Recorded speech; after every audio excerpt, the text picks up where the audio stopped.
네, 하나님 말씀 보도록 하겠습니다. 출애굽기 27장 9절부터 21절까지의 말씀입니다. 병행구절로 38장 9절부터 20절도 있는데 우리 출애굽기 앞부분 27장 9절부터 21절까지만 교독하도록 하겠습니다. 저 여러분이 한 절씩 교독하고 마지막 절은 합독하도록 하겠습니다. 교독합니다. 너는 성막의 뜰을 만들지니 남쪽을 향하여 뜰 남쪽에 너비가 100규빗에 세마포 휘장을 쳐서 그 한쪽을 당하게 할지니 그 기둥이 스물이며 그 받침 스물은 노스로 하고 그 기둥의 갈고리와 가름대는 은으로 할지며 그 북쪽에도 너비가 100규빗에 포장을 치되 그 기둥이 스물이며 그 기둥의 받침 스물은 노스로 하고 그 기둥의 갈고리와 가름대는 은으로 할지며 뜰의 옆 곧 서쪽에 너비 50규빗에 포장을 치되 그 기둥이 열이요 받침이 열이며 동쪽을 향하여 뜰 동쪽의 너비도 50규빗이 될지며 문 이쪽을 위하여 포장이 15규빗이며 그 기둥이 셋이요 받침이 셋이요 문 저쪽을 위하여도 포장이 15규빗이며 그 기둥이 셋이요 받침이 셋이며 뜰 문을 위하여는 청색 자색 홍색 실과 가늘게 꼰 배 실로 수노와 짠 20규빗의 휘장이 있게 할지니 그 기둥이 넷이요 받침이 넷이며 뜰 주위 모든 기둥의 가름대와 갈고리는 은이요 그 받침은 노시며 뜰의 길이는 100규빗이요 너비는 50규빗이요 세마포 휘장의 높이는 5규빗이요 그 받침은 노시며 합독합니다. 성막에서 쓰는 모든 기구와 그 말뚝과 뜰의 포장 말뚝을 다 노스로 할지니라. 아멘. 우리 주변에 있는 분들에게 이렇게 한번 인사하도록 하겠습니다. 당신 때문에 행복합니다. 네, 앞뒤로도 인사하겠습니다. 당신이 있어서 기분이 좋습니다.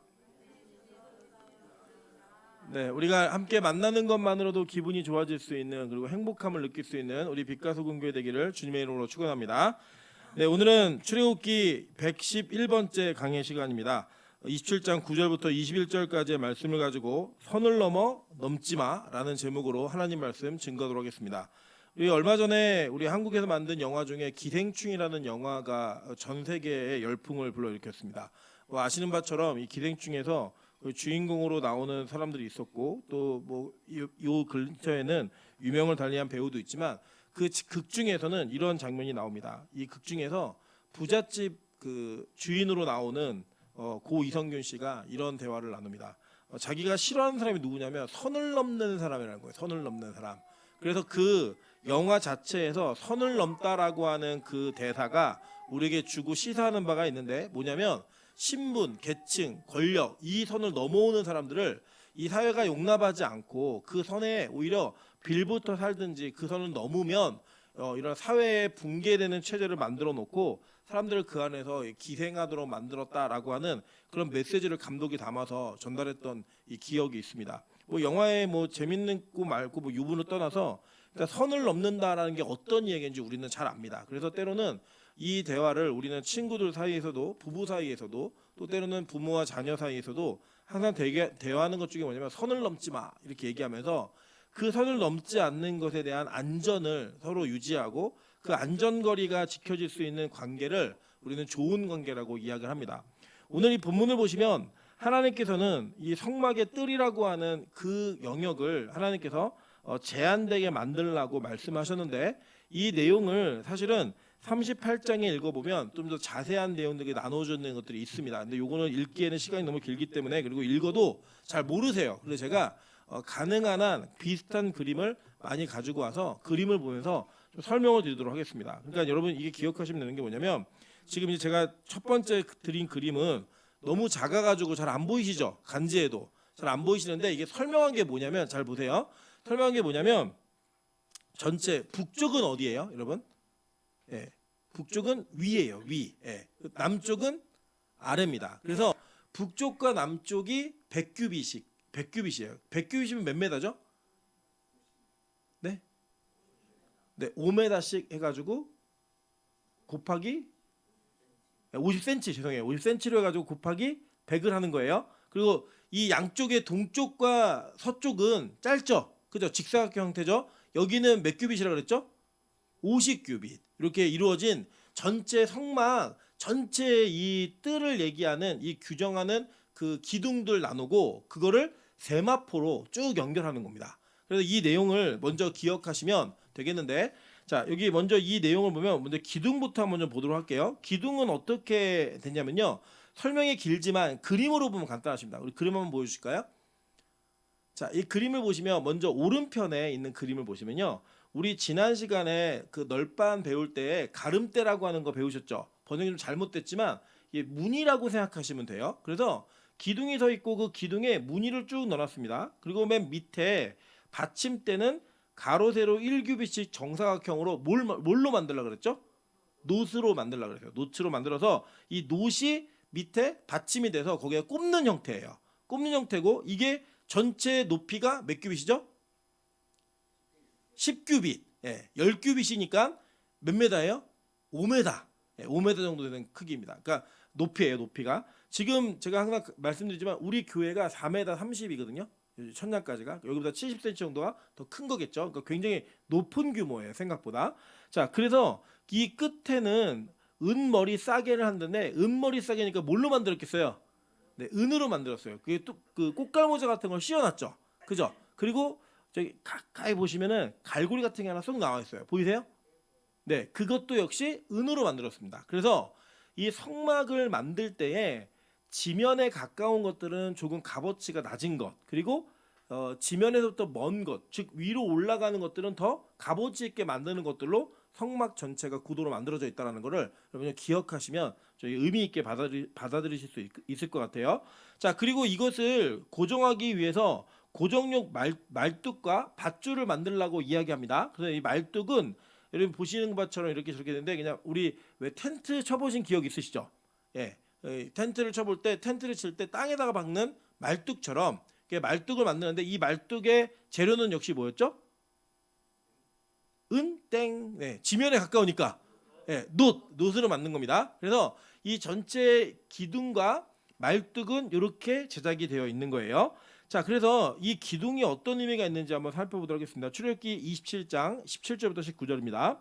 뜰 주위 모든 기둥의 가름대와 갈고리는 은이요, 그 받침은 노시며, 뜰의 길이는 100규빗이요, 너비는 50규빗이요, 세마포 휘장의 높이는 5규빗이요, 그 받침은 노시며, 성막에서 쓰는 모든 기구와 그 말뚝과 뜰의 포장 말뚝은 다 뭐로 하래요? 노스로 할지니라. 그죠? 그러니까 이게 다 이해는 되셨죠? 지금 그림하고 동일한 내용이에요. 그러니까 글을 읽고 그림을 그리려면 우리 못 그리죠, 그죠? 근데 그림을 보고 글을 보니까 이해가 좀 되시죠? 네, 그렇게 보는 겁니다, 지금. 자, 그런데 이것을 통해서 이 성막이 세워지는 데 있어서 꼭 필요했던 게 뭐냐면 경계선이에요. 즉 울타리 경계선입니다. 그래서 지금 이 우리가 읽고 있는 내용은 성막의 울타리를 만드는 작업을 하고 있는 거예요. 그런데 최초의 성경에 나오는 울타리가 뭐냐면요, 창세기 2장 8절이에요. 여호와 하나님이 동방의 에덴에 동산을 창설하시고 그 지으신 사람을 거기 두시니라 라고 얘기해요. 그죠? 자, 이 에덴이라는 단어는 히브리어로 에덴이에요. 근데 이 에덴 단어 뜻이 뭐냐면 기쁨, 즐거움, 환희 이런 뜻이에요. 그리고 이 동산이라고 하는 히브리어가 간입니다. 간. 예, 발음이 간이에요. 우리 이게 사람 몸에는 간이 아니라 히브리어로 발음이 간인데, 이 뜻이 뭐냐면 울타리, 정원이에요. 그러니까 최초의 울타리, 그 정원으로 구분하여서 그 동산의 경계선을 만드시고 거기 안에 사람을 두셨죠. 그죠? 그러니까 이 만들어진 동산은 그냥 있었던 게 아니라 뭘로 이루어진 거예요? 울타리로 나누어져 있었다라고 얘기하는 겁니다. 그러니까 최초의 울타리는 어디였어요?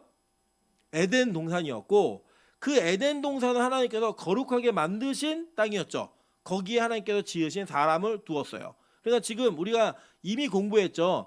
이 에덴 동산의 모형을 따라서 성막을 지었죠. 그죠? 그리고 그걸 따라 성전이 지어지고 또 그것을 따라서 천국이 그대로 나타나는 연속된 모형이다. 그리고 완성은 최종적으로는 새하늘과 새 땅이 이 모든 것의 원래 본체이다라고 우리 배웠습니다. 그래서 이 에덴 동산과 성막은 같은 구도로 되어 있다. 기억나시죠?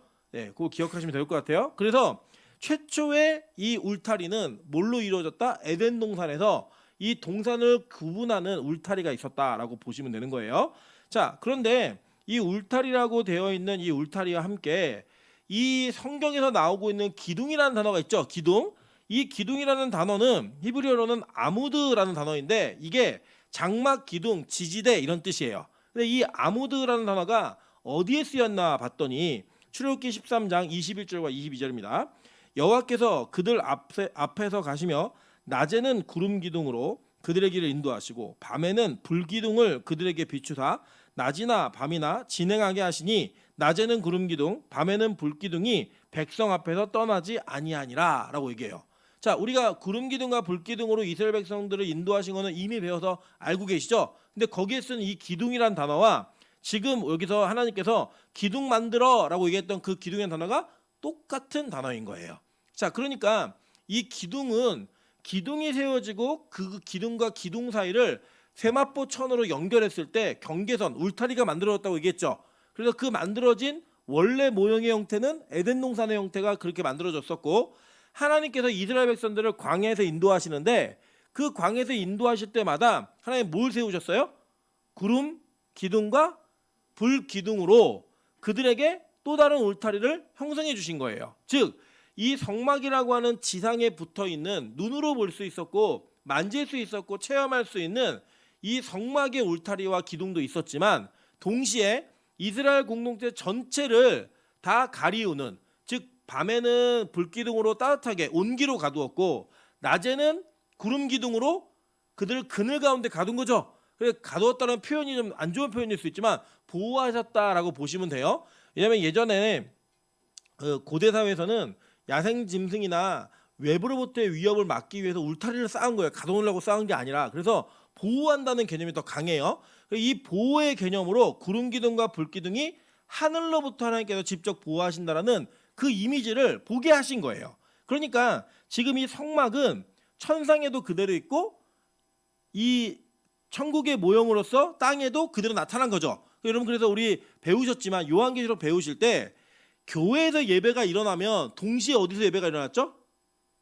천상에서도 예배가 일어났어요. 예, 여러분 잘 기억 안 나시겠지만 배우셨습니다. 예, 이 천상의 예배와 지상의 예배가 하나의 예배가 되어서 온전하게 예배드리는 그 형태가 나타난다라고 성경에 기록되어 있습니다. 그래서 이렇게 하나님께서는 위아래로 특별히 하늘로부터 보이는 아주 초자연적인 이미지로서 동시에 이 땅에 우리가 지혜를 내서 만들고 고민하고 또 그것을 기술적으로 다듬어야 됐던 성막의 모형과 동일하게 만들어 주신 거예요. 여러분 마찬가지입니다. 교회는 이 두 가지 요소가 다 필요하고요. 이 두 가지 요소가 교회에 공존하고 있어야지만 건강한 교회인 거예요. 자, 디모데전서 3장 15절에 이렇게 기둥을 이야기합니다.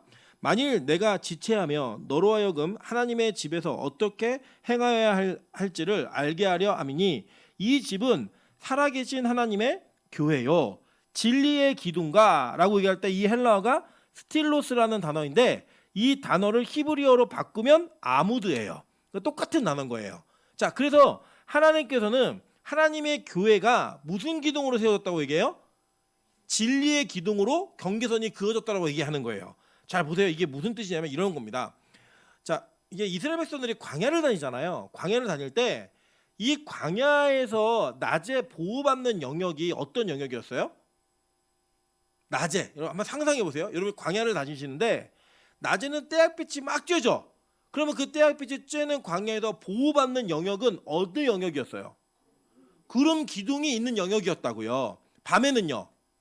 불기둥이 있는 영역이었어요. 그리고 그 구름 기둥과 불 기둥의 실체가 성막으로 지어졌을 때, 자, 죄를 지은 자들이 그 죄의 문제를 해결받고 보호받을 수 있는 곳이 어디였냐면 이 성막에 기둥이 서서 그 기둥 안으로 들어가서 죄의 문제를 해결받아야 그들은 안전함 속에 거할 수 있었다는 거예요. 그래서 이것은 그들에게 눈에도 보이고 또 실제 자기들이 체험도 할 수 있는 그런 공동체에서 주어진 거예요. 근데 이게 신약으로 넘어오면 진리의 기둥인 교회가 경계선을 만드는 겁니다. 자, 보세요. 이거를 건물로 이해하시면 큰 오해가 생깁니다.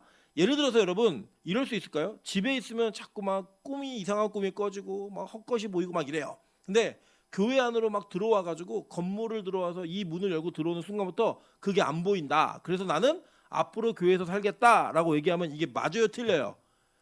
네, 틀려요, 여러분.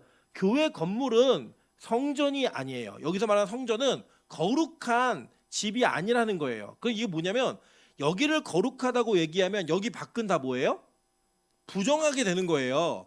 그럼 예를 들어 이 문을 열고 나가면 여기는 거룩하고 여기는 부정하다 이런 개념은 이제 구약에서만 유효하지 신약에 끝났어요. 왜냐? 이 신약의 성전은 누구예요?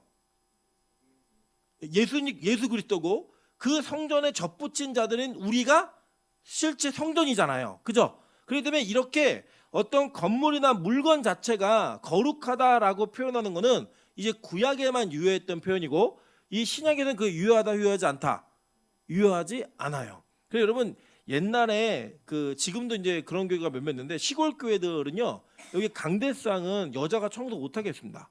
남자분들이 청소했고요 여성분들은 여기에 못 올라오게 했던 그런 그 역사가 한국 교회에 있고 실제 지금도 그렇게 하는 교회들이 있어요. 근데 우리 교회는 이런 개념이 없습니다. 왜냐? 신학적으로 그건 옳지 않은 개념이기 때문에 우리는 그걸 전혀 고려하지 않습니다. 그래서 예를 들면 아까도 우리 1부 때 호비르가 이제 커가지고 막 강대상 막 올라와서 왔다 갔다 하고 막 이거 막 미는 거예요. 자기 힘으로. 예, 막 밀어요. 신발을 신고 옛날에 구약 시대면요 어떻게 돼요? 얘 죽었어요.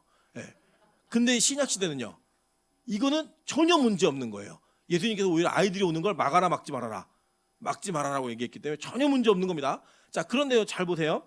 이렇게 교회가 진리의 기둥으로 그 경계선을 구분한다는 얘기는 아주 유념하여서 보셔야 돼요. 이게 유형의 교회보다는 무형의 교회가 훨씬 더 중요한 개념인데 이 무형의 교회의 경계선이 어떻게 쳐지는 거냐면 진리라고 하는 기둥 때문에 쳐진다는 거예요. 즉 교회 안과 그러니까 경계선으로 구분하여서 보호받을 수 있는 보호의 영역과 보호받지 못하는 영역이 뭘로 나누어진다? 진리라고 하는 기준으로 나눠진다는 거예요.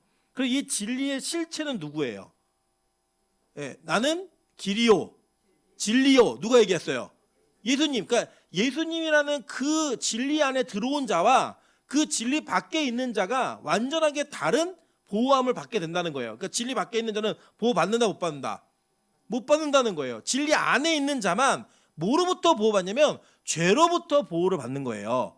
자, 이해되셨죠? 무슨 말인지? 그러니까 지금 이 성막은 기능이 뭐냐? 죄의 문제를 해결하는 기능이 있는 거고 그 기능이 유효하게 지금까지도 유효하다면 이 성막의 실체가 예수님이죠. 그죠? 원래 모형이 그 예수 안에 있는 자들에게만 이 죄로부터의 보호하심과 죄로부터의 자유함이 유효하다라는 이야기를 하는 거예요. 그래서 디모데전서에서 바울은 자기의 영적 아들인 디모데에게 야, 이 교회는 진리의 기둥의 터다라고 얘기하는 겁니다. 이해되셨죠? 그러니까 이 기둥이라고 얘기할 때 우리는 이게 잘 안 와요. 안 와닿아요. 근데 누구는 와닿냐면 성막과 성전을 알고 있는 이스라엘 백성들은 정확하게 아는 거예요. 아, 교회가 어떤 경계선을 가지고 있구나.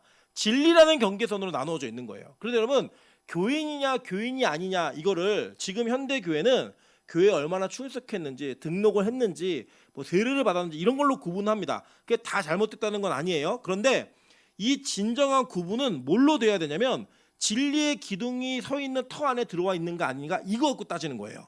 즉 내가 예수 안에 있는가 없는가 이게 진짜 교회인지 아닌지를 구분하게 만들어준다는 겁니다. 여러분 잘 보세요. 이 구약에 나타난 이미지가 신약에 그 사도 요한이 천국을 볼 때도 동일하게 나타났어요. 한번 볼게요. 계시록 10장 1절입니다. 내가 또 보니 힘센 다른 천사가 구름을 입고 하늘에서 내려오는데 그 머리 위에 무지개가 있고 그 얼굴은 해 같고 그 발은 불기둥 같으며. 이게 누구였어요? 이게 누구였어요? 무지개. 누구의 액세서리예요? 에? 자, 다시. 자, 무지개가 최초로 성경에 어디 등장해요? 네, 노아의 홍수 이후에 등장을 하죠. 그죠? 근데 이 무지개라고 하는 히브리어가 케세트라는 단어인데 이 케세트라는 단어는 활이라는 단어랑 똑같은 단어예요. 왜냐? 무지개가 이게 레인보우라고 영어로도 얘기하잖아요. 이게 보우가 활이에요. 보우가 에로우가 화살이고. 근데 이 레인보우가 이렇게 서 있으면 거기다가 에로우 즉 화살을 안 치면 누가 맞아요? 하나님이 맞죠? 그래서 하나님이 이제는 내가 너희들이 잘못하면 누가 이 화살을 맞겠다는 거예요? 하나님이 맞겠다라는 언약을 우리에게 보여주신 거예요. 눈으로. 근데 그 언약에 실제로 그 화살을 맞은 분이 누구예요? 예수님이 맞으셨잖아요. 그래서 이 무지개는 이후에 누구의 심볼로 나타난다? 예수님의 심볼로 나타나는 거예요. 자, 이해되셨을까요? 자, 그러니까 이 무지개가 나타나고 그 얼굴은 해 같고 그 발은 불기둥 같다. 기둥 나왔어요. 이게 누구를 상징하는 거냐고요. 그러니까 이 힘센 다른 천사는 누구예요? 예수님을 얘기하는 거예요, 이게. 여러분, 그래서 구약에 주의 사자가라고 하는 표현 속에 많은 표현의 결과로서 그 결과가 예수 그리스도였죠. 기억나? 이거 잘 못 따라오시면 안 되는데. 자, 구약에 주의 사자라고 한 표현들을 보면 예를 들면 마노아가 묻잖아요. 당신 이름은 뭐냐고 천사를 만나는데 그 천사가 자기 이름을 뭐라고 얘기해요? 기므라 모사라 얘기하잖아요. 근데 그게 누구예요? 예수님이었잖아요. 그래서 구약의 성도들이 누굴 믿고 구원받았어요? 예수님을 믿고 구원받잖아요. 예수님이 직접 그 요한복음에 보면 예수님이 직접 뭐라고 얘기하냐면 내가 아브라함을 봤다라고 얘기하세요. 그럴 때 사람들이 뭐라고 해요? 너 50도 안 되는 녀석이 무슨 네가 아브라함을 만나? 이렇게 묻잖아요. 근데 예수님이 아브라함을 봤어요, 안 봤어요? 봤잖아요. 어디서 봤어요? 에? 아브라함이 예수님을 어디서 만났어요? 낮잠 자는데 나그네 셋이 오잖아요. 그래 나그네 셋이 왔는데 두 사람은 소돔과 고모라 가고 한 사람이 남아서 대화를 나눠요. 근데 이 아브라함이 그 남은 한 사람한테 뭐라고 불러요? 주라고 부르고요. 그 말하는 화자를 성경은 여호와라고 얘기해요. 예. 그게 누구예요? 이 땅에서 같이 밥을 먹고 대화를 나누고 얼굴을 볼 수 있는 여호와는 누구예요? 예수님이잖아요. 예. 이거 모르시면 안 되는데 큰일 났네. 자, 이런 내용들을 기억하시면 지금 예수님의 이미지가 그대로 성막으로 들어오고 있고 그 성막은 마지막에 예수 그리스도가 이 땅에 구세주로 임하시는 왕으로 임재하시는 그 재림주로서 그 모습을 나타나실 때 구약에서부터 보였던 모든 이미지가 다 합쳐져 갖고 나오는 거예요. 그 무지개, 그 불기둥 이해되시죠? 예, 그게 다 예수님의 이미지로 나타나는 거라고요. 그래서 우리가 재림주를 알아볼 수 있다 없다? 재림하시는 예수님 알아볼 수 있어요 없어요? 모르면 우리가 어떻게 천국을 가요? 모르는 사람들이 이만희를 그래서 재림주라고 얘기하는 거예요. 멍청이처럼. 우리는 알아볼 수 있다 없다? 있어요. 어떻게 알아봐요? 십자가에 못 박혀서 돌아가신 예수님이 다시 오시는 예수님이시죠? 그 예수님에게 뭐가 있어야 돼요? 못자국, 창자국 있어야 되고 또 구약에 나타난 이미 중에 무지개가 같이 오고 있어요. 누구예요? 예수님이잖아요. 아시겠죠? 그러니까 여러분 이게 뭐냐면요. 신약은 독립적으로 존재하는 책이 아니에요. 신약 자체는 구약을 근거로 하여 쓰여진 책입니다. 그래서 신약을 이해하시려면 구약에 나타나고 있는 예수 그리스도를 발견하셔야지만 신약에 있는 예수가 구약에 예언되어진 메시아라는 걸 알게 되는 거예요. 그러니까 교회를 20년, 30년, 40년을 다녔는데도 이거를 모르시면 여러분이 믿고 있는 예수님은 성경에서 말하는 예수가 아닐 가능성이 커요. 진짜예요. 그냥 너무 과장하는 게 아니고 진심입니다. 왜냐하면 우리는 예를 들면 예수님이 왜 오병이어의 기적을 행하셔야 했고 왜 무리를 거르셔야 했는지 우린 몰라요. 근데 구약에 대한 내용을 배우면 왜 그런지 안다고요. 근데 모르고 배우면 그냥 예수님은 떡 만드는 사람이고 무리를 걷는 쇼를 하는 사람이라니까요. 아니에요. 그런 게 예수님이 자신이 구약에 예언되어진 메시아라는 거를 확실하게 인식하고 알 수 있게 만들기 위해서 의도적으로 구약에 나타나 선포되어진 예언을 성취하기 위한 기적을 하신 거예요. 그러니까 여러분 이 나타나는 성막의 이미지를 잘 기억하시면 나중에 신약을 읽으시다가 이거 예수님이네 알게 된다고요. 그거를 잘 기억하시면 돼요. 어쨌든 또 반복할 거니까 어차피. 자, 보시면 이제 이렇게 그 나무 받침을 가지고 뭘 만들었냐면 여기 다시 그림을 볼게요. 그림 한번 보여주세요. 이제 이게 뭐냐면 나무 받침에다가는 그 세마포를 연결하는 거예요. 그림 보이시죠? 저게 잘 안 보이시면 간지를 보세요. 간지에 보시면 연결해가지고 뭘 하냐? 이거를 고리에 갖다 거는 거예요. 그러니까 그냥 천을 걸면 찢어질까요? 안 찢어질까요? 여러분 생각해 보세요. 높이가 5m고 그 세마포라 그러면 아무리 얇게 짜도 이게 무거울까요? 안 무거울까요? 엄청 무겁겠죠. 그냥 천을 그냥 갖다 그냥 고리에 꽂아버리면 찢어지겠죠. 그러니까 나무 받침에다가 붙여가지고 이 붙인 거를 갖다 거는 거예요. 이해되시죠? 우리 왜 커튼을 하면 왜 커튼핀 해가지고 레이더가 끼잖아요. 하나씩 하나씩 끼는 것처럼 그게 많으면 많을수록 무게가 무거워도 버티잖아요. 그것처럼 이렇게 나무 받침을 만들어갖고 끼는 거예요. 그래 끼고 아까 똑같아요.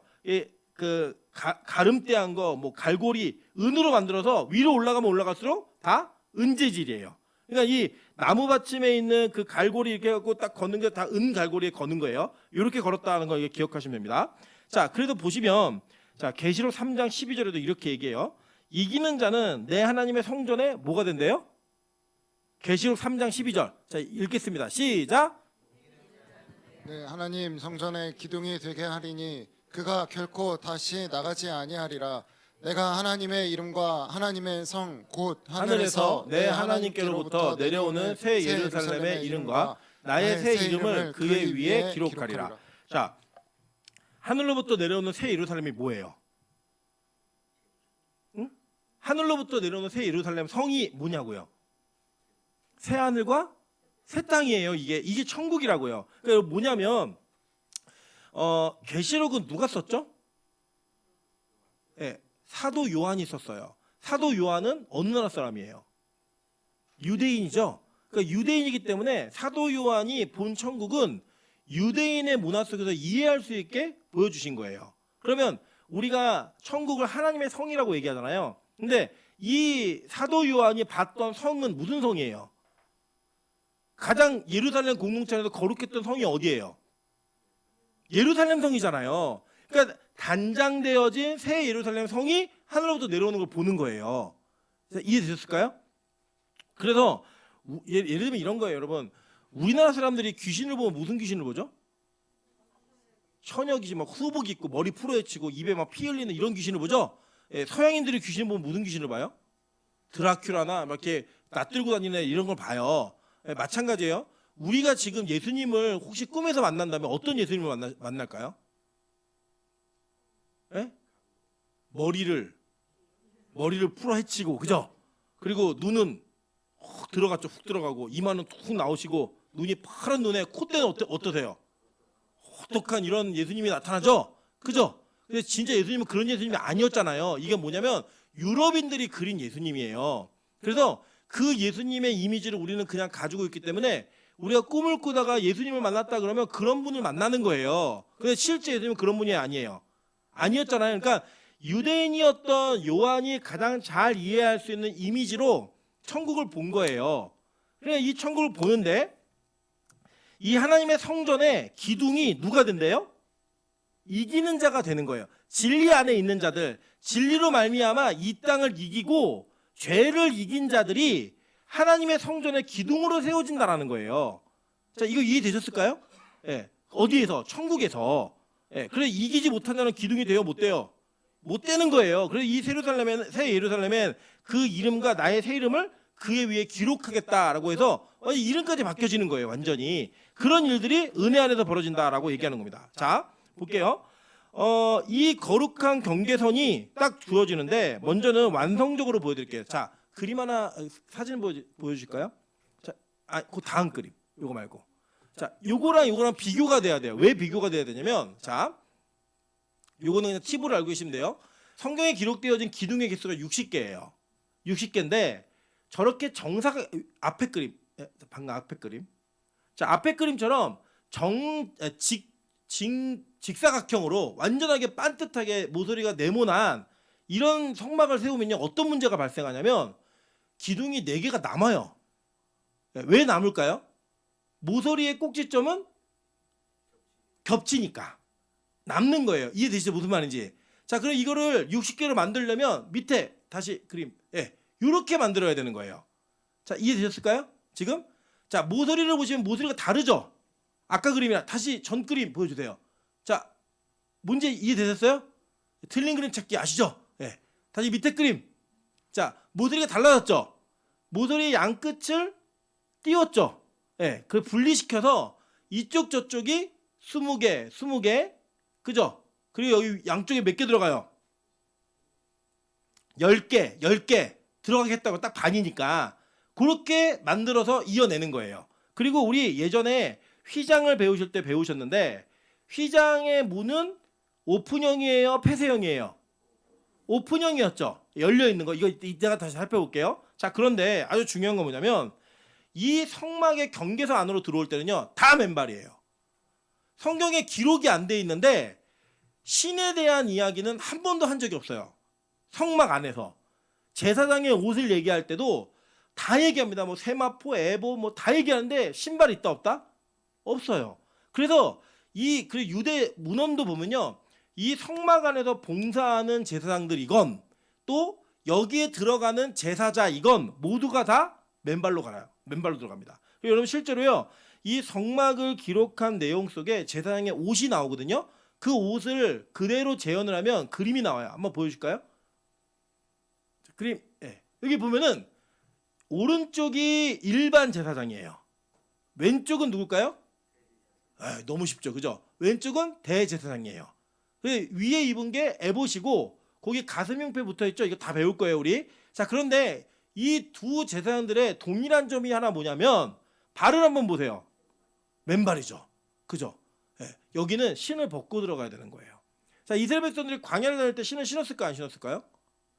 신었어요. 하나님이 뭐라고 얘기했냐면 너희들의 신이 40년 동안 헤어지지 않았다라고 얘기하셨단 말이에요. 그러니까 걸어 다닐 때는 신을 신었는데 이 거룩한 곳으로 들어올 때는 신을 어떻게 하는 거예요? 벗어야 됐던 거예요. 그러면 신을 벗는 것은 무슨 의미가 있나 한번 보도록 할게요. 출애굽기 3장 4절부터 6절 한번 보겠습니다. 여호와께서 그가 보려고 돌이켜 오는 것을 보신지라 하나님이 떨기나무 가운데서 그를 불러 이르시되 모세야 모세야 하시매 그가 이르되 내가 여기 있나이다. 하나님이 이르시되 이리로 가까이 오지 말라. 내가 선 곳은 무슨 땅이니? 거룩한 땅이니 내 발에서 신을 벗으라. 또 이르시되 나는 내 조상의 하나님이니 아브라함의 하나님, 이삭의 하나님, 야곱의 하나님이니라. 모세가 하나님 배우기를 두려워하여 얼굴을 가리매 라고 얘기해요. 자, 여호수아 5장 13절부터 15절 한번 볼게요. 자, 다 같이 읽습니다. 시작. 여호수아가 여리고에 가까이 이르렀을 때 눈을 들어 본즉 한 사람이 칼을 빼어 손에 들고 마주 서 있는지라. 여호수아가 나아가서 그에게 묻되 너는 우리를 위하느냐 우리의 적을 위하느냐 하니 그가 이르되 아니라 나는 여호와의 군대 대장으로 지금 왔느니라 하는지라. 여호수아가 얼굴을 땅에 대고 엎드려 절하고 그에게 이르되 내 주여 종에게 무슨 말씀을 하려 하시나이까. 여호와의 군대 대장이 여호수아에게 이르되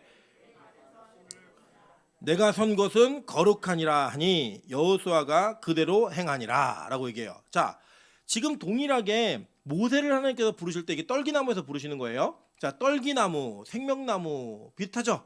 예, 거기에 불이 임해 있었고 그 불이 임해 있는데 떨기나무가 타지를 않아요. 그걸 처음에는 그냥 지나갔는데 야, 나무가 안 타네? 근데 불이 계속 있어. 너무 신기해가지고 다시 돌아서 보는 거예요. 돌아올 때 하나님이 모세야 모세야 너 들어오지 마라고 얘기하세요. 그러면서 하는 말이 뭐냐면 여기는 무슨 땅이니? 거룩한 땅이니 뭘 하래요? 신을 벗어라 라고 얘기했어요. 자, 두 번째, 여호수아가 가나안 땅을 들어갈 때 가나안 땅에 들어가 가지고 여호와의 군대 대장을 만나요. 이 군대 대장한테 가까이 가는 도중에 너 누구 편이야? 우리 편이야? 저기야? 했더니 나는 하나님의 군대 대장이야. 이 얘기하더니 뭐라고 얘기했어요? 지금 내 발에서 신을 벗어라. 왜요? 거룩한 땅이니 라고 얘기해요. 자, 이 거룩한 땅에서 신을 벗는 행위가 두 가지 의미가 있어요. 자, 첫째는 고대 사회에서 신을 신는 사람들은 다 주인들이에요. 그리고 신을 벗는 사람들은 다 노예입니다. 그러니까 지금 이 신을 벗는 행위는 상대방이 어떤 사람인지를 표현하는 거예요. 우리 태국 가면 태국은 아직도 왕족이 있잖아요. 그 왕족이 오면 다 무릎 꿇어야 돼요. 우리나라 사람도 예외 없어요. 외국인도 다 무릎을 꿇어야 돼요. 그 표현이 뭐냐면 왕에 대한 존경과 충성의 표시예요. 그것처럼 우리가 하나님 앞에서 지금 이 고대 사회에서 신을 벗는 행위는 어떤 행위냐면 신을 벗음으로 말미암아 내가 지금 만나는 그 하나님이 누구신지를 인정하는 거예요. 그게 누구예요? 나의 주인이고 나는 노예다라는 거예요. 여러분, 그래서 우리 신약에 보시면 그리스도의 종이라는 표현이 되게 많잖아요. 나는 그리스도의 종이다 얘기하는데 이 종이라는 헬라어가 둘로스라는 단어인데 이 둘로스라는 단어는 영어로 바꾸면 슬레이브예요. 완벽한 노예예요. 그냥 서번트가 아니고 그냥 슬레이브예요. 그러니까 막 채찍으로 때리고 막 어떻게든 상관없는. 하나님 우리를 그렇게 하신다는 게 아니라 신분에 대한 이야기하는 거예요. 한국식으로 번역하면 종이 아니라 머슴이 아니라 이거는 노비예요, 노비. 그런 이 관계성을 얘기하는 겁니다. 즉 우리가 이 거룩한 땅에 들어갈 때 어떤 목적으로 들어가요? 자, 예를 들어 여러분이 구약 시대 사람이에요. 성막에 들어갈 때는 무슨 목적으로 들어가는 거예요? 죄의 문제를 해결하기 위해 들어가는 거예요. 근데 어떤 모습으로 들어가는 거예요? 네? 신을 벗고 완벽한 죄인의 모습으로 들어가는 거예요. 그러니까 적어도 나 이번 주에 죄 짓고 다음 주에 회개해야지 라고 생각하는 사람은 성막이 어떤 곳인지를 모르는 사람인 거예요. 이 하나님의 공동체가 예수 그리스도 안에 있는 진리가 무엇인지를 모르는 사람이라고요. 우리는 그래서 항상 어떤 마음으로 예배를 드려야 되면 두렵고 떨리는 마음으로 예배하는 거예요. 우리의 죄의 문제를 해결할 때 종이 주인에게 죄를 지은 그 죄인의 모습으로 나아가야 되는 겁니다. 여러분 제가 몇 번 얘기 드린 적이 있는 것 같은데 그 필리핀 사람들은 원어가 따갈로어예요. 따갈로어인데 이 따갈로어에 I am sorry라는 미안합니다라는 단어가 없어요. 문장이. 왜 없냐면 그들이 오랜 기간 동안 식민지의 삶을 살면서 종이 주인에게 미안합니다라고 얘기하는 건 곧 뭘 상징했어요? 죽음을 상징했다고요. 그 죽는 것에 대한 고백이었기 때문에 지금도 필리핀 사람들은 I am sorry라는 영어 문장을 잘 쓰질 않습니다. 예를 들어 여러분이 필리핀에 가서 사람들을 만났는데 상대방이 여러분에게 I am sorry라고 얘기하면요 정말 미안한 거예요. 네. 우리로 얘기하면 석고대제 하는 거예요. 석고대제. 그 정도의 미닝이 있어요. 왜냐? 노예가 주인에게 잘못했습니다 라고 말하는 건 정말 목숨을 걸어야 되는 문제였기 때문에 그래요. 자, 그러니까 우리 성막에 어떻게 들어가느냐면 자신이 이 죄를 용서받지 못하면 주인에게 죽을 수밖에 없는 죄인이란 걸 고백하는 마음으로 들어가야 되는 거예요. 그리고 죄가 이렇게 무서운 겁니다. 그 죄의 문제가 해결되어지는 거룩한 땅은 다 뭘 했어요? 신발을 벗고 들어갔다는 거예요. 자, 두 번째 신발을 벗는 의미는 뭐가 있냐면 정결과 깨끗함의 의미가 있어요. 뭐냐? 우리가 신발을 신는 목적이 뭐죠? 발을 보호하고 발에 이물질이 묻게 하지 않기 위해서예요. 그런데 이 고대사에 샌들을 신었기 때문에 발바닥은 더러워지지 않았지만 발등에 먼지가 항상 묻어서 이 발등에 있는 먼지를 씻고 들어가는 게 정결 예식이었어요. 예수님 시대. 그래서 여러분 기억나시죠? 예수님이 야, 너 왜 나한테 발 씻을 물도 안 주니? 라고 바리새인 시몬에게 얘기하잖아요. 우리 어린이 예배 때 들으셨죠? 설교. 그때 그 발 씻을 물도 안 주니까 마리아가 뭘 해요? 옥합을 깨트려 갖고 예수님 막 발을 닦아주잖아요. 그 발 씻을 물을 주지 않는 건 굉장히 큰 결례였어요. 왜냐하면 정결함으로 들어가야 되는데 정결하지 못하게 만드는 그런 악행인 거예요. 상대방 손님을 초대해 놓고 밥도 안 주고 뭐 손도 못 씻게 만드는, 화장실은 쓰지 마세요. 똑같은 거예요, 이거랑. 그렇게 얘기했던 그 모습을 기억하시면 딱 되는데 이 신발을 맨발로 다닌다는 건 뭐냐면 정결해진다라는 의미예요. 즉 우리가 이 성소에 들어가면 어떤 존재가 된다? 깨끗한 존재가 된다라는 걸 상징하는 내용으로서 신을 벗는 행위로 들어가는 거예요. 즉 죄인의 모습으로 들어가지만 그 죄인의 모습으로 들어갈 때에 그 죄가 해결되어지는 확신을 갖고 들어가는 거예요. 바로 이게 그 벗은 발의 모습인 거예요. 자, 그래서요 이 예수 그리스도의 제자들은 또 하나님의 사람들은요 평생 벗은 발의 표현을 주님이 시키는 대로 하는 노비로서의 표현을 했어요. 한번 볼까요? 이사야 20장 1절부터 3절입니다. 아수르의 사르곤 왕이 다르단을 아스돗으로 보내매 그가 와서 아스돗을 쳐서 취하던 해니라. 그때에 여호와께서 아모스의 아들 이사야에게 말씀하여 이르시되 갈지어다 내 허리에서 배를 끄르고 내 발에서 신을 벗을지니라 하시매 그가 그대로 하여 벗은 몸과 벗은 발로 다니니라. 여호와께서 이르시되 나의 종 이사야가 3년 동안 벗은 몸과 벗은 발로 다니며 애국과 구스에 대하여 징조와 예표가 되었느니라 라고 얘기해요. 여러분 이게 얼마나 심각한 얘기냐면 선지자에게 말씀이 임한 거예요. 임했는데 내용이 뭐냐면 야, 너 옷 벗고 다니고 맨발로 다녀 이거예요. 몇 년 동안 그렇게 했어요? 3년 동안. 이유가 뭐냐? 애국과 구스에 대하여 징조와 예표를 보이기 위해 하나님이 시키는 대로 하는 거예요. 이거 누구면 할 수 있어요. 예를 들어서 제가 여러분에게 여러분 다 옷 벗으세요. 그럼 어떻게 되죠? 고소당하고 신문에 나겠죠? 그죠? 근데 누구는 이게 가능해요? 주인이 노예한테는 가능한 거예요. 그거를 받아들인 게 구약의 선지자들이었다고요. 그리고 여러분 선지자처럼 살게 해달라고 기도하지 마세요. 되게 어려워요 이게. 시키는 대로 해야 돼요. 시키는 대로. 그래서 이 상징으로서의 표현을 보여준 거예요. 자, 그런데 여기는 벗은 발로 들어갈 때 무슨 확신을 갖고 들어가는 거라고요? 깨끗하게 될 수 있다는 확신을 가지고 들어가는 거예요. 그래서 이 문은 항상 어떻게 되어 있으면 열려 있었어요. 자, 그림 한번 보실까요? 크게 보여주세요. 크게. 자, 이렇게 만들면 지금 아까 우리가 얘기한 기둥의 개수를 다 채울 수가 있어요. 네. 자, 기둥의 개수를 채우면서 이 문 자체가 휘장으로 막혀는, 우리 휘장은 배웠죠. 우리 지난 시간에 배웠고, 양쪽 사이드로 들어갈 수 있는 공간이 있었어요. 그래서 이 개방형이었기 때문에 여기에 죄인들이 들어가는 게 어려웠다, 쉬웠다? 쉬웠어요. 그러니까 교회는요, 반드시 죄의 문제를 해결하는 거는 쉽게 들어올 수 있어야 돼요. 쉽게. 그러니까 이게 뭐냐면 여러분 잘 기억하세요. 선을 넘어야지만 거룩의 길로 가는 거예요. 그 선을 넘는데 뭐가 필요하냐? 내가 예수의 노예입니다. 내가 진리의 종입니다. 진리의 노예입니다. 진리가 시키는 대로 합니다. 나는 말씀대로 살 겁니다. 이것과 함께 우리의 거룩함에 대한 확신이 있으면 거기서 들어갈 수 있었던 거예요. 그리고 거기서 들어가면 어떤 일이 벌어지냐면, 어떤 죄를 지었건 간에 그곳에서 드리는 제사로 인해 우리의 죄의 문제가 해결된다, 안 된다? 해결이 돼요. 되면은, 자, 지금 이 기둥 사이를 뭘로 다 막아놨죠? 이게 뭐예요? 그냥 천이라고 얘기하시면 안 되고, 이게 뭐였어요? 정확하게 세마포, 그죠? 예, 세마포로 막아놓는 거예요. 즉 들어간 사람은 세마포로 보호를 받는 거라고요. 자, 여기에는 몇 가지 의미가 있는데 내용을 한번 살펴볼게요. 먼저는 하나님의 사람들은 이 세상에서 하나님의 진리 안으로 들어가는 경계선을 넘어야 돼요. 넘어가면 그 경계선 안으로는 죄가 들어오지 못하게 막아야 되는 거예요. 그래서 이 경계선을 구약 시대에는요, 선지자들이나 하나님의 백성들이 이 선을 정확히 그었어요. 한번 볼까요?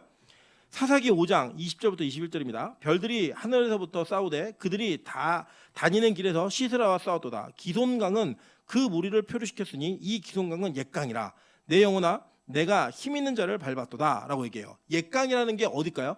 강의 처음의 시작을 성경은 어디서 얘기했어요? 창세기 에덴 동산에서 강이 네 그루는 흘렀잖아요. 그게 강의 시작이라고요. 그 에덴동에 울타리가 있었죠. 그리고 그 물이 흘렀죠. 그래서 이걸 옛강이라고 얘기하면서 이게 경계선이라는 거예요. 경계선. 이 경계선이 어떻게 이루어지냐면 열왕기상 18장 40절이에요. 엘리야가 그들에게 이르되 바알의 선지자를 잡되 그들 중 하나도 도망하지 못하게 하라매 곧 잡은지라. 엘리야가 그들을 기손시내로 내려다가 거기서 죽이니라 얘기했어요. 이게 무슨 뜻이냐면, 바알과 아세라 선지자 850명이 있었는데 이 850명의 선지자를 잡아다가 죽이는데 어디 가서 죽이냐면 기손강에 가서 죽이는 거예요. 근데 이 기손강은 예전에 사사기 시대 때 어떤 일이 있었냐면, 이 시스라 군대가 완전히 박살났던 그 지역이라고. 여기가 드보라가 일할 때 그때 그 선에 갔다가 얘네를 다 죽이면서 너희들 여기 넘어오지 마 이거예요. 이 경계선을 분명히 근 거예요. 그래서 여러분 하나님의 백성들은요, 경계선이 있어요. 어떤 경계선이요? 진리의 경계선. 거기는 나는 넘어가야 돼요. 그죠? 나는 선을 넘어야 된다고요. 근데 누구는 넘으면 안 돼요? 죄는 넘으면 안 되는 거예요. 죄는 넘으면 반드시 밀어내야 돼요. 반드시 그 경계선 밖으로 밀어내서 이 선 안으로 들어올 수 없음을 천명해야 되는 거예요. 여러분 안에 분명한 죄의 문제가 있어요. 원래는 이 죄가 들어오면 돼요, 안 돼요? 안 된다고요. 그리고 우리는 무슨 싸움 하는 거냐면 이 죄를 계속 밀어내는 싸움을 하는 거예요. 내 안에 있는 그 죄의 문제가 거룩 안에 있을 때는 유효할 수 없기 때문에 이 죄의 문제를 계속 밀어내는 경계선이 그어진 거예요. 근데 그 경계선이 뭘로 막혀 있냐면 세마포로 막혀 있는 거예요. 그럼 세마포는 도대체 뭘까요? 여러분 세마포는요, 자 보실게요. 세마포는 원래 이게 말뚝도 해야 되는데 이 말뚝은 시간이 되면 할게요. 자, 이 세마포는 히브리어는 쉐쉬라는 단어인데 이 세마포는 세마포, 가늠배실, 아마포라고 하는 뜻이 있어요. 근데 이 세마포가 최초로 등장하는 장면이 어디냐? 이게 창세기예요. 창세기 41장 41절과 42절입니다. 바로가 또 요셉에게 이르되 내가 너를 애굽 온 땅의 총리가 되게 하노라고 자기의 인장반지를 빼어 요셉의 손에 끼우고 그에게 세마포 옷을 입히고 금사슬을 목에 걸고 라고 얘기해요. 자, 그런데 이 요셉이 입었던 세마포가 똑같은 단어예요. 쉐시라는 단어인데 이 단어를 보시면 세마포는 하나님께서 요셉을 마지막에 자신이 목적했던 자리에 세우실 때 입혔던 옷이에요. 그죠? 처음에 요셉이 무슨 옷을 입었어요? 채색 옷. 근데 이 채색 옷을 형들이 찢어버리죠. 그 다음에 무슨 옷을 입었어요? 네, 종의 옷을 입었다고요. 그래서 보디발의 아내 앞에서 이 옷을 벗어던지고 도망가잖아요. 그죠? 그랬다가 그가 어디에 들어가죠? 감옥에 들어가서 무슨 옷을 입었어요? 죄수의 옷을 입었다고요. 죄수의 옷을 입고 난 다음에 무슨 옷을 입어요? 정장 옷을 입어요. 정장을. 왜냐면 왕이 부르니까 옷을 갈아입힌다고요. 갈아입혀 죄수 옷을 입고 간 다음에 왕 앞에서 하고 이 꿈을 해몽해 줬어요. 그죠? 그랬더니 무슨 옷이 입혀지는 거예요? 세마포 옷이 입혀지는 거예요. 요셉은 원래 하나님께서 요셉이 꿈을 꾸고 노력해서 총리가 된 게 아니에요. 하나님이 요셉을 총리로 만들려고 작정하셨어요, 안 하셨어요? 하셨다고요. 그런 와중에 이 옷을 입고 마지막에 입는 옷이 뭐예요? 세마포 옷을 입는 거예요. 이 세마포 옷은 완성된 사람들이 입는 옷이었던 거예요. 자, 그래서 보세요. 레위기 16장 32절입니다. 기름 부음을 받고 위임되어 자기의 아버지를 대신하여 제사장의 직분에 행하는 제사장은 속죄하되 세마포 옷 곧 뭘 입으래요? 거룩한 옷을 입고 라고 얘기하는 거예요. 자, 이해되시죠? 무슨 말인지. 자, 계속 볼게요. 마태복음 15장 46절입니다. 요셉이 세마포를 사서 예수를 내려다가 그것으로 싸서 라고 얘기해요. 이게 뭐냐면 십자가에 돌아가신 예수님을 아리마대 요셉이 예수님의 십자가에서 시체를 내려다가 뭘로 쌌어요? 예수님을? 세마포 옷으로 쌌더니 어떻게 되는 거예요? 부활하시는 완성의 모습으로 이루어지는 거예요. 이게 이해되실까요 지금? 그러니까 세마포 옷은 마지막에 완성된 사람이 입는 옷이라고요. 우리 보통 그러잖아요. 졸업하면 막 졸업 가운을 선생님들이 막 채워주고 입혀주잖아요.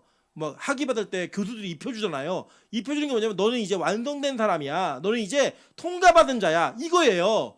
그것처럼 입혀주는 옷이 세마포 옷이었던 거예요. 자, 볼게요. 계시록 7장 13절부터 14절입니다. 장로 중 하나가 응답하여 나에게 이르되 이 흰 옷 입은 자들이 누구며 또 어디서 왔느냐? 내가 말하기를 내 주여 당신이 아시나이다 하니 그가 나에게 이르되 이는 큰 환난에서 나오는 자들인데 어린 양의 피에 그 옷을 씻어 희게 하였느니라. 이게 뭐냐면 세마포예요. 영어로 린넨인데 세마포 옷을 입은 거예요. 이게 이 흰 옷이. 그래서 계속 볼게요. 계시록 19장 7절부터 8절 13절부터 14절입니다.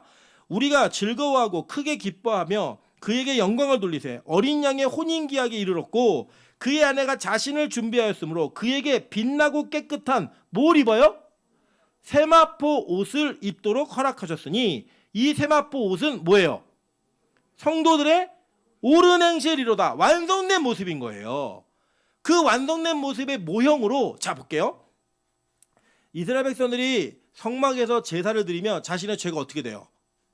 해결되죠. 그럼 그 해결되는 순간 그는 어떤 사람이에요?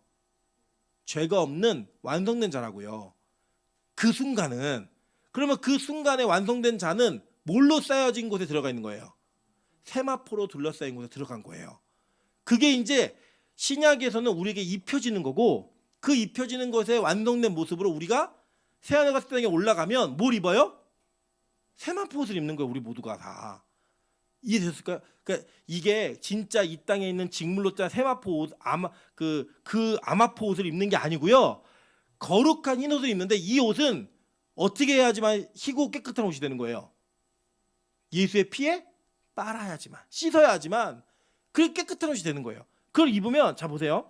자 13절과 14절 볼게요. 또 그가 피 뿌린 옷을 입었는데 그 이름은 하나님의 말씀이라. 이게 누구예요? 예수님이잖아요. 이 예수님을 따라가는 사람이 누구냐면 하늘에 있는 군대들이 희고 깨끗한 뭘 입어요? 세마포 옷을 입고 뭘 타요? 백마를 타고 그를 따르더라 라고 얘기했어요. 그러니까 이게 뭐냐면 깨끗함의 상징인 하얀 백마와 거기에 완벽하게 완성되어진 세마포 옷을 입고 우리가 옳은 행실, 원래 우리에게 없는데 예수의 피에 옷을 빠니까 흰 옷이 되어서 그 세마포 옷을 입고 예수를 따라가는 백성이 된 이미지를 요한에게 보여주신 거예요. 그러니까 우리는 천국 들어갈 때 어떤 모습으로 들어간다? 세마포 옷을 입은 완성된 모습으로 들어가는 거예요. 하나님 우리를 그렇게 만드시는 거예요. 그럼 우리 천국 가면 지금 우리가 성격 되게 안 좋잖아요. 여러분 스스로 생각하면 성격 안 좋다는 거 인정하세요? 예, 저는 인정해요. 저도 인정하는데 그 안 좋은 성격들이 있어요. 막 쏘가지가 있고 막 그 고집이 있고 하나 막 꼬면은 용서하지 않는 막 이게 있어요. 저도 있는데 하나님이 저를 깎고 부시고 만들어서 마지막에는 예수의 피에 저를 빠시는 거예요. 그래서 저를 세마포옷으로 감싸시는 거예요. 그 옷을 입히시는 거예요. 그럼 제가 천국에 들어갈 때 어떤 모습으로 들어간다? 완성된 모습으로 들어가는 거예요. 그리고 천국에는 시기질투가 있을까요, 없을까요? 없어요. 예. 없어요. 그걸 연습하는 거예요. 그래서 뭐냐면 우리가 이런 거예요. 집에서 부부싸움을 대판 크게 하고 교회 온 거예요. 예. 문을 열고 들어오는 순간 우리 어디 들어오는 거예요? 구약으로 따지면 성막으로 들어오는 거예요. 그러면 여기서 어떻게 돼야 돼요? 그 문제가 다 해결되는 거예요. 그게 예배의 능력이에요. 옆 사람한테 우리 앞 사람한테 인사하겠습니다. 예배 전엔 죽이고 싶었습니다. 예. 근데 예배 드리다가 어떻게 되는 거예요?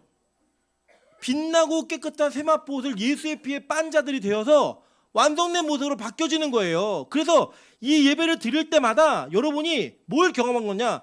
거룩이라고 하는 선을 넘어 들어왔을 때 그게 얼마나 행복한 일인지를 경험하는 거예요. 그 감격이 얼마나 큰 일인지를 경험하시는 거예요. 그리고 나서 그 예배 이 거룩한 경계선을 넘어 들어오고 하는 죄와 뭐 해야 돼요? 싸워야 되는 거예요. 싸워야 되는 거예요. 근데 우리가 진짜 싸우면 이겨요, 져요? 지죠, 그죠? 옛날엔 100점 100패였는데 지금은 1승 99패. 내년에는 1.5승 99패. 99.5패. 그죠? 그다음에 무승부 한 번. 그죠? 그러면서 이기는 거 한 번. 그래 가는 거예요, 그렇게. 그런데 결국에는 우리가 이거는 우리 힘으로 이길 수 있어요, 없어요? 못 이긴다고요. 그래서 결국 어떻게 해야 돼요? 다시 세마포 안으로 들어와야 되는 거예요. 세마포 안으로 들어와야 이 죄의 문제가 해결되는 거예요. 그래서 누구 안에 있는 자에게는 정죄함이 없는 거예요? 예수 안에 있는 자에게는 결코 정죄함이 없는 거예요. 그게 모형으로서 보여진 거예요. 그래서 우리는 항상 권면해야 돼요. 우리 선 넘자. 거룩의 선으로 들어가자. 그리고 우리는 항상 싸워야 되는 거예요. 뭐예요? 죄와. 어떻게 얘기해요? 야, 선 넘지 마. 넘어 들어오지 마. 해야 되는 거예요. 그래서 여러분 교회가 죄가 들어오지 않도록 교회를 지키는 건 굉장히 중요한 일입니다. 잘 이건 오해하지 마세요. 죄 지은 자가 들어오지 말라는 게 아니에요. 죄 지은 자는 들어와야 돼요. 성막 기능이 그랬어요. 원래 열린 문으로 마음껏 들어들어야 돼요. 마음껏 들어와야 돼요. 그리고 그 들어온 자가 이 죄의 문제가 해결되어지고 나면 더 이상 그 죄가 범접하지 못하도록 우리가 막아주는 일을 하는 거예요. 그게 보다 세마포옷을 입은 교회의 모습인 거예요.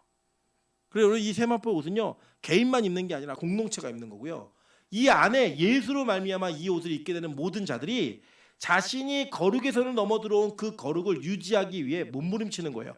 이 구약에서 드렸던 제사가 지금의 우리에게 뭐죠? 예배인 거예요. 예배인 거예요. 그래서 우리가 이 매일의 예배를 드리는 이유가 있고요. 이 예배를 이렇게 열심히 드리는 이유가 있어요. 왜요? 이게 바로 여러분과 제가 세마포 옷 안으로 세마포를 입는 모습으로 바뀌어지고 우리의 옷을 빠는 그런 행위로 들어오는 유일한 방법이고요. 이게 더 이상 이것 말고는 어떤 것도 없어요. 여기 들어오시는 거예요. 저는 우리 빛과소금교회가 이 세마포 옷을 입는 교회 되기를 소망합니다. 이 거룩의 울타리 안으로 들어오는 은혜가 있기를 소망합니다. 여러분 그래서 주님께서 우리를 지키시고 보호하시는 그 은혜 속에서 마지막 주님 다시 오시는 그날에 키고 깨끗한 세마포옷을 입고 백마를 타고 그를 따르는 그 모습 속에 함께 참여할 수 있는 저 여러분 되시기를 주님의 이름으로 축원합니다. 우리 같이 한번 찬양으로 기도하겠습니다.